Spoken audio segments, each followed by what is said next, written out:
Now at 9, one Muncie woman is making her strides in recovery after the block party shooting just 2 months ago. The government is facing another shutdown. What you need to know if it happens. And the GOP's impeachment inquiry into President Biden continues. How they plan to pursue the inquiry. Putting pen back to paper. How the Writers Guild of America came to a tentative resolution today. It's been a rainy day, and I'm continuing to track some showers. I'll have more later on. Delaware County's only live television newscast from Ball State University's Unified Media Newsroom. You're watching NewsLink Indiana. Good evening, and thank you for being with us. I'm Tara Konishny. And I'm Amelia Winter. We begin with an update to a story we brought to you last week. According to the Marion County Sheriff's Office, the homicide suspect who was mistakenly released 2 weeks ago was captured today in St. Paul, Minnesota. The inmate, 28-year-old Kevin Mason, was released due to a clerical error made by the detention center. Mason was apprehended at about 2 p.m. by the U.S. Marshals Service, which had landed a manhunt for his whereabouts since his release. We'll continue to bring you the latest.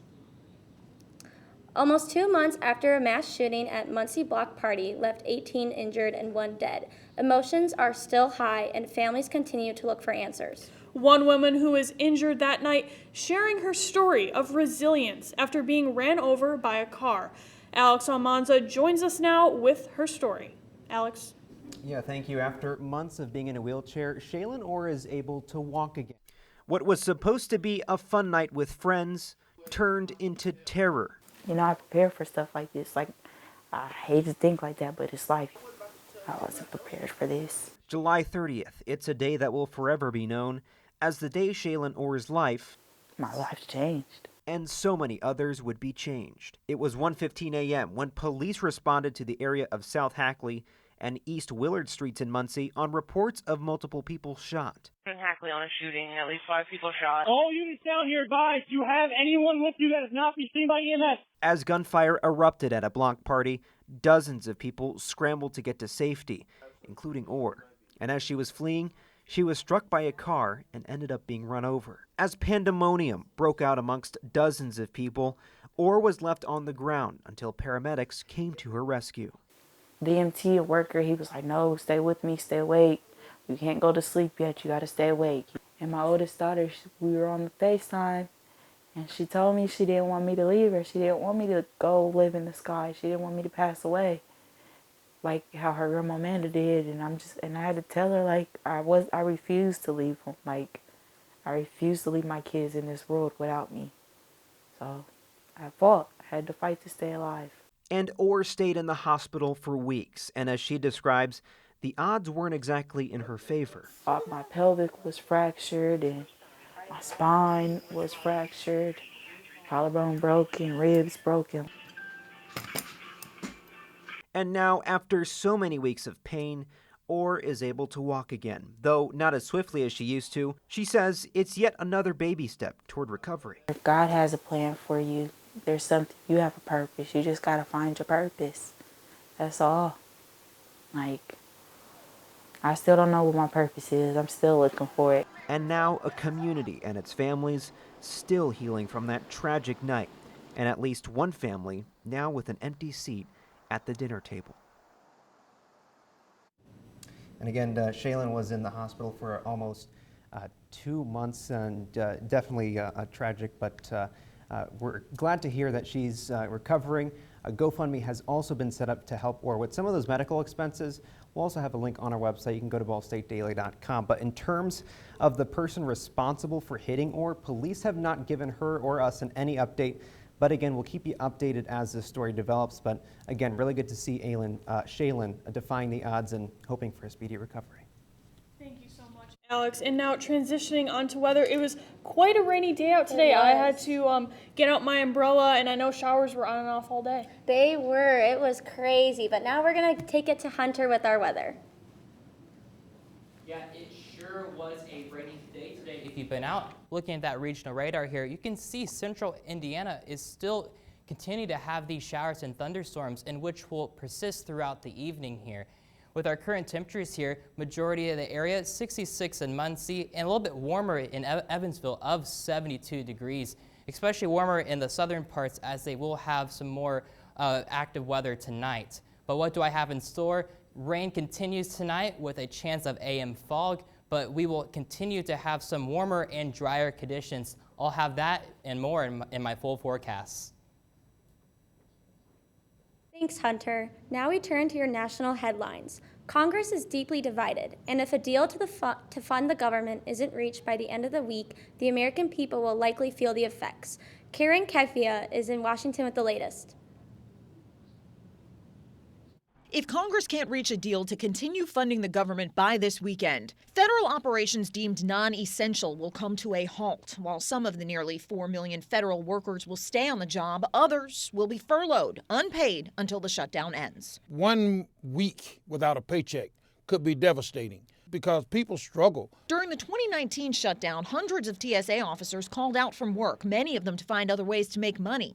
There are going to be some people, depending on how long the shutdown goes, who can't afford to get to work. Fewer TSA agents could mean longer security lines in the short term, with the possibility of more travel troubles in the long term. It stops us from training and hiring air traffic controllers. What that means is, over time, more shortages, more outages, more potential disruptions. If your destination is a national park or a federally operated museum like the Smithsonian, you may not be allowed in if the facilities are forced to close. Meanwhile, maintenance of food, air, water, and workplace safety also likely to take a hit. Agencies tasked with upholding protections like OSHA, the FDA, and the EPA would pull back operations. People who rely on federal aid like housing or food assistance and even student loans may experience disruptions. A shutdown also putting U.S. credit on the line as ratings agencies consider whether investing in the U.S. government is still a safe bet. In Washington, I'm Karen Kefia. House Republicans are planning to plow ahead with their impeachment inquiry into President Joe Biden in the event of a government shutdown. According to multiple Republican lawmakers and aides, the GOP-led committees heading the Biden impeachment inquiry will be deemed essential if the government shuts down at midnight on Saturday.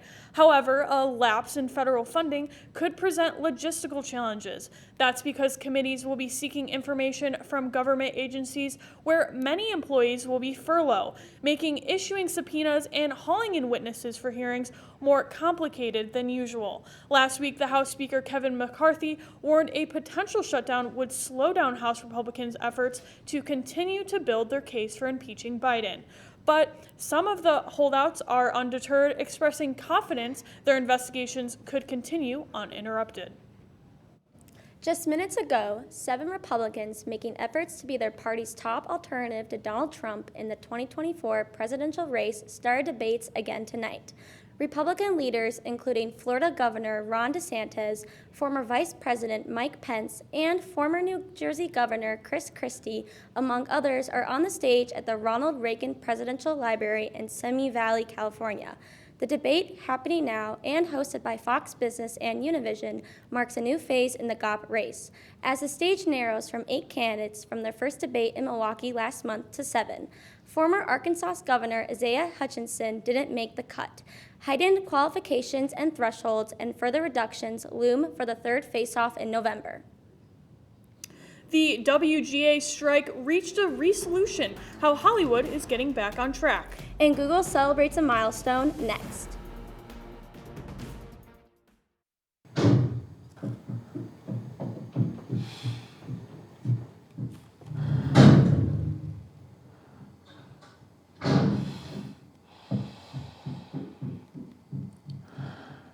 I love you!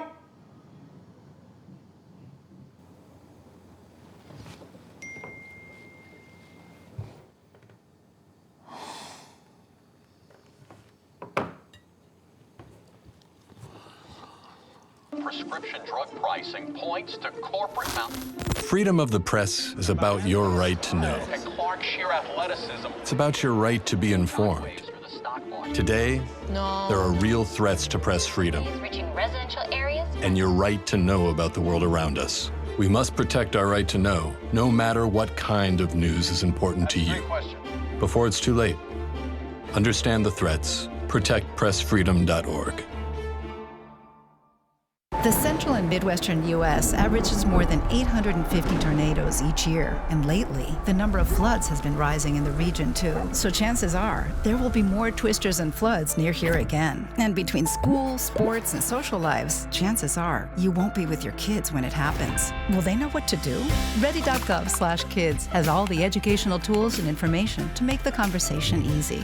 When the time comes, chances are they'll feel prepared, not scared. So talk with your family today. Hey guys, it's me, Isabella Gomez, filling in for Smokey Bear because he's got more to say than just... Only you can prevent wildfires. Like, if you're outside enjoying a barbecue, don't let a hamburger distract you from fire safety. Make sure you aren't dumping your hot coals or ashes onto the ground because that could start a wildfire.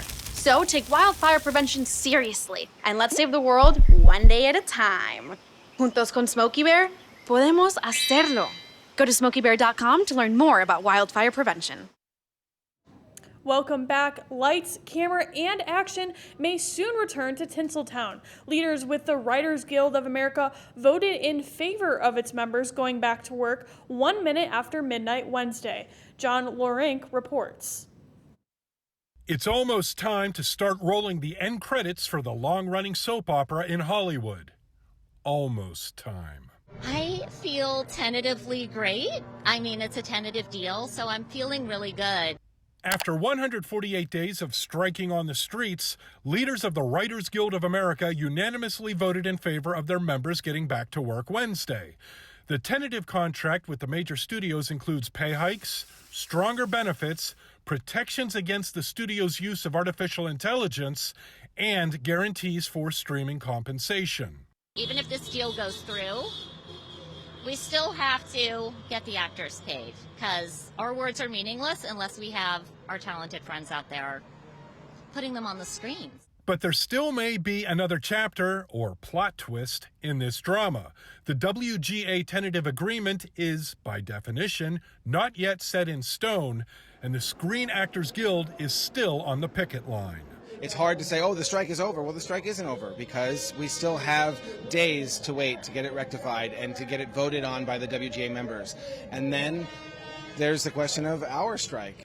SAG-AFTRA leaders say they are, quote, committed to securing a fair contract. We live and work in a collaborative community, and we'll have to give a little bit in these negotiations as well as receive. So, as long as it's better than it has been. I'm John Lawrence reporting. And now economic experts say the Hollywood strikes has already had a more than $5 billion effect on the overall U.S. economy. Get ready to laugh again because late night is back. Stephen Colbert, Jimmy Kimmel, Jimmy Fallon, Seth Meyers, and John Oliver have all announced their respective shows are coming back now that the writers' strike is over. Late night shows were the first ones that went dark when the Writers Guild strike began on May 2nd. The writers' strike officially ended early Wednesday following a unanimous vote from the Guild leadership. The tentative agreement that was reached Sunday night with the major TV and film studios still needs to be ratified. It's hard to imagine a world without Google, but a quarter century ago, no one had heard of the tech giant that has come to dominate online searches. Google turned 25 this month and dedicated Wednesday's homepage Google Doodle to that milestone silver anniversary. The company was actually founded on September 4th, 1998, but it's observing the 25-year anniversary on the 27th. In celebration, Google released a list of 25 numbers it says are important to its history. We're not going to list all of them, but one that was the highlight is Google. Yes, that's actually a number, a 1 with 100 zeros. It was the inspiration for Google's name. It has been a rainy day, and looking over central Indiana, we are continuing these storms. I'll have more coming up.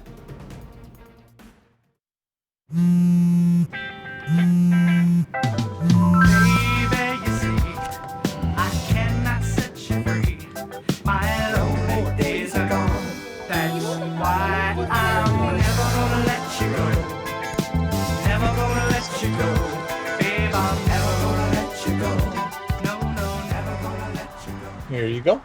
Thank you. Thank you.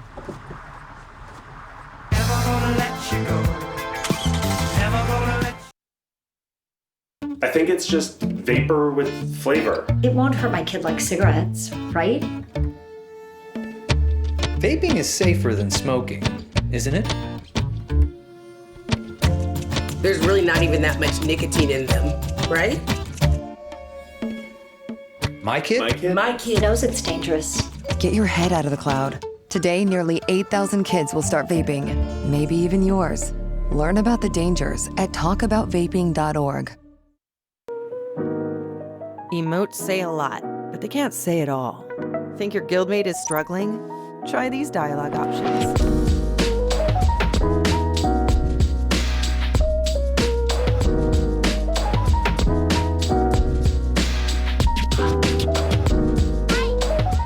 Go beyond emotes. Check in with your guildmates at seizetheawkward.org.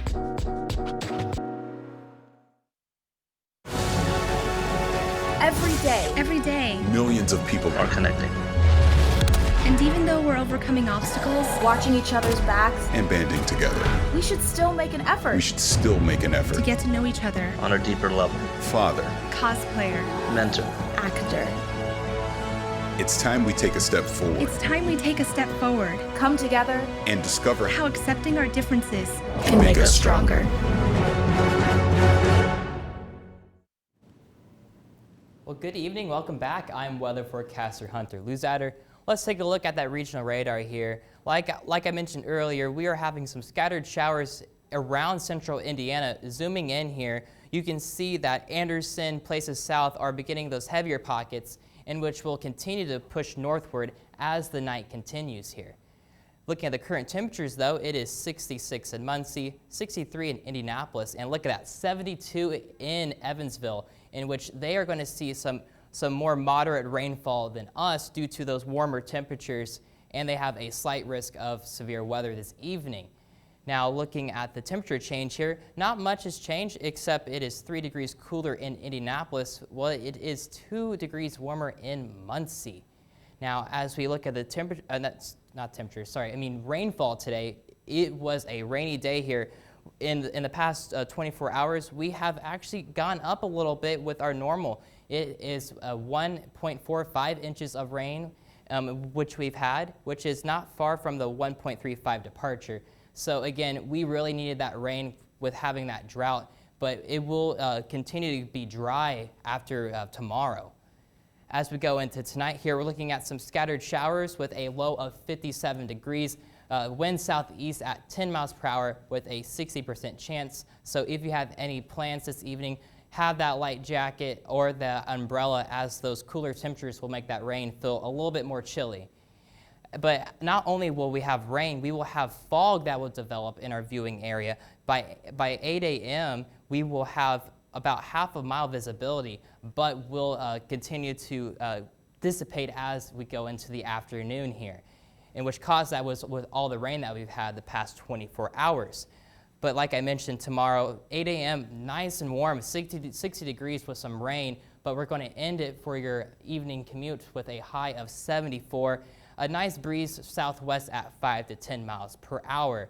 So again, very nice as we do dry out for your Friday and into Thursday. Not only that, but we'll have above average temperatures yet again. So not feeling those fall temperatures, but on the coastal areas, we're looking at some below average temperatures here. So a wide range of weather going on in our nation here with those warmer temperatures.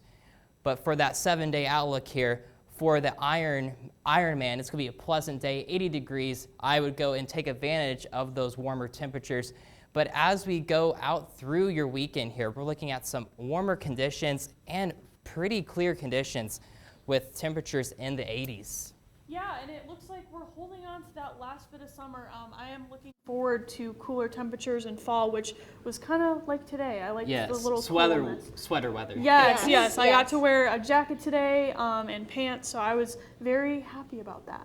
And I also was able to take my umbrella out and just walk around, and the weather did clear up the rain just a little bit, so it was very nice to go on a stroll. Yeah, I don't mind a rainy day. A beautiful campus, especially for that rain. Yeah, awesome. Thank you so much, Hunter. And now we're going to throw things over to Max Robson for What's Next in Sports. One racer looks to crash into a national scene, and some Ball State students think they have the answer for football. All this and more next in sports. Here's your sandwich, miss. Oh, thank you. And your burger. Awesome, thank you. And your bowl of boiling water, sir.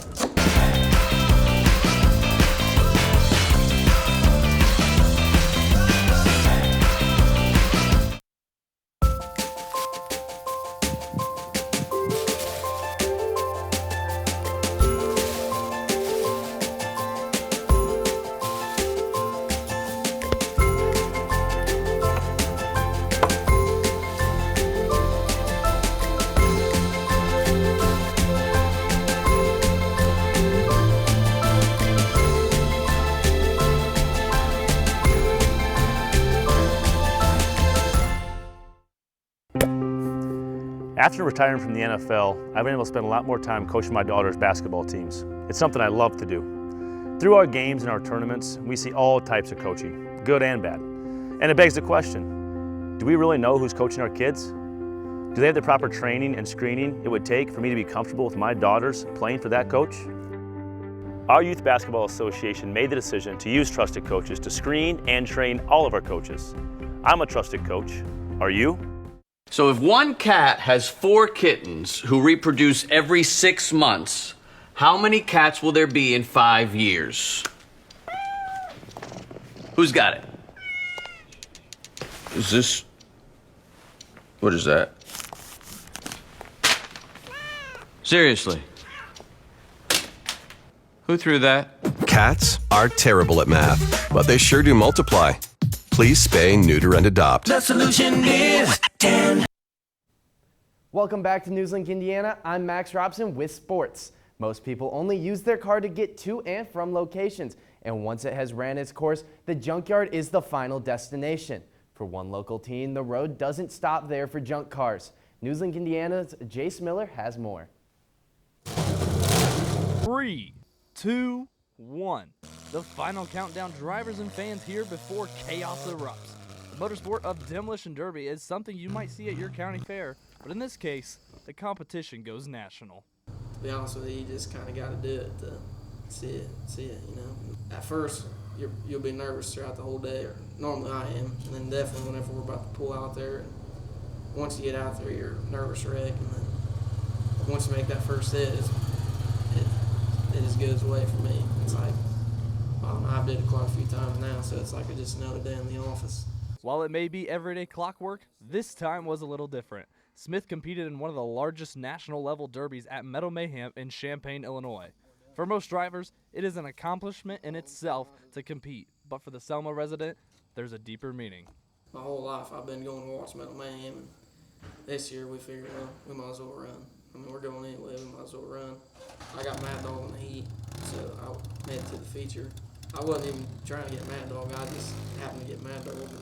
I made it over to the feature, and we stayed up all night working on the car and pulling on the track with the buddies. That's pretty cool. And then being out there with them old timers, I've grew up watching. It was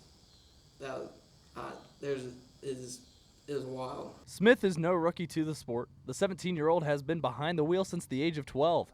With a wide selection of cars to choose from, it's almost like having a car farm. Well, maybe even a real farm as well.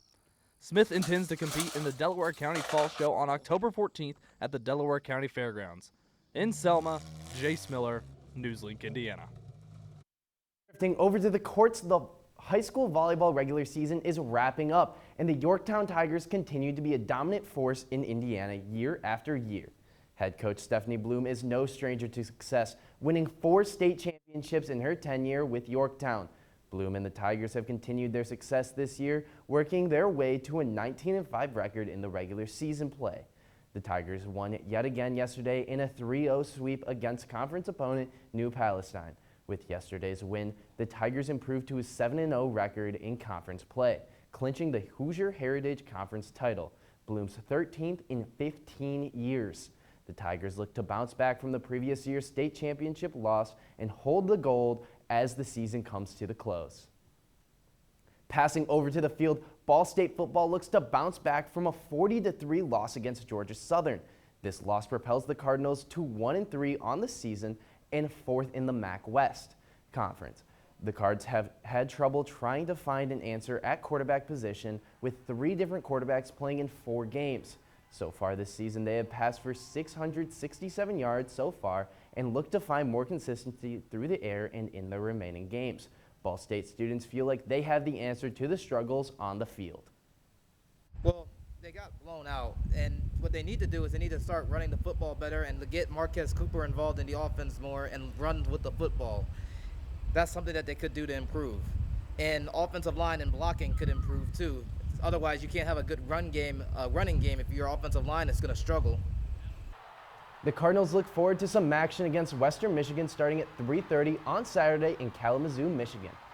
So guys, Ball State football has fallen to 1-3 on the year. We're really looking to bounce back, falling into some action. Are you guys excited for it? Yes, hopefully they pull out a win. Yeah, I'm really hoping so. Yeah, thank you so much. Yes, thank you. Coming up, we'll give you our trending headlines. Plus a final look at weather.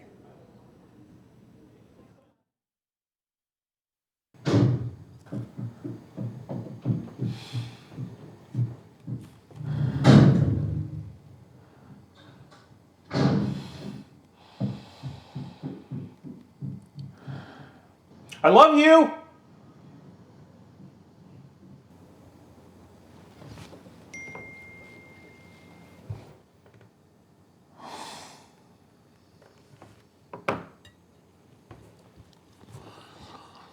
Prescription drug pricing points to corporate Freedom of the press is about your right to know. Clarkshire athleticism. It's about your right to be informed. Today, there are real threats to press freedom Reaching residential areas? and your right to know about the world around us. We must protect our right to know, no matter what kind of news is important to you. Before it's too late, understand the threats. ProtectPressFreedom.org. The central and midwestern U.S. averages more than 850 tornadoes each year. And lately, the number of floods has been rising in the region, too. So chances are, there will be more twisters and floods near here again. And between school, sports, and social lives, chances are you won't be with your kids when it happens. Will they know what to do? Ready.gov/kids has all the educational tools and information to make the conversation easy. When the time comes, chances are they'll feel prepared, not scared. So talk with your family today. Hey guys, it's me, Isabella Gomez, filling in for Smokey Bear because he's got more to say than just... Only you can prevent wildfires. Like, if you're outside enjoying a barbecue, don't let a hamburger distract you from fire safety. Make sure you aren't dumping your hot coals or ashes onto the ground because that could start a wildfire. So take wildfire prevention seriously and let's save the world one day at a time. Juntos con Smokey Bear, podemos hacerlo. Go to smokeybear.com to learn more about wildfire prevention. Welcome back. Kansas City Chiefs tight end Travis Kelce is trending after Taylor Swift sat with his mom during Sunday's game. Swift's attendance brought an unexpected spike in Kelce jersey sales online. On Sunday, Kelce was one of the top 5 selling NFL players after a nearly 400% spike in sales across Fanatics websites. Kelce and Swift are assumed to be dating, as Kelce spoke on the relationship on his podcast New Heights with brother Jason. In other Swift-Kelce news, Heinz is shipping Taylor Swift and Travis Kelce in order to attract sales. It's releasing a limited edition ketchup and seemingly ranch sauce. A Swift fan says that's what she appeared to be eating at Kelce's NFL game Sunday. The sauce isn't new. Heinz usually calls it Cranch, but 100 bottles will come with this custom label. And I'm sure that ranch bottle will be very popular. Very popular. And Hunter, can you give us that final look at the weather? Yeah, we are going to be looking at some really great conditions this weekend with temperatures in the 80s, especially for the Ironman and other activities that you're going to do on your Saturday. And as we go into Sunday and Monday, a nice gradual warm up and again, dry conditions again. So hopefully this rain that we've had in the past few days will help at least hold out until next week when we possibly get some more chances of rain. Yeah, it looks like summer's sticking around for a little bit more. Thank you so much, Hunter. That's all tonight for NewsLink Indiana. Be sure to join us again tomorrow night at 9, streaming live on the NewsLink Indiana Facebook page. And for news anytime, anywhere, go to ballstatedaily.com. Have a great night.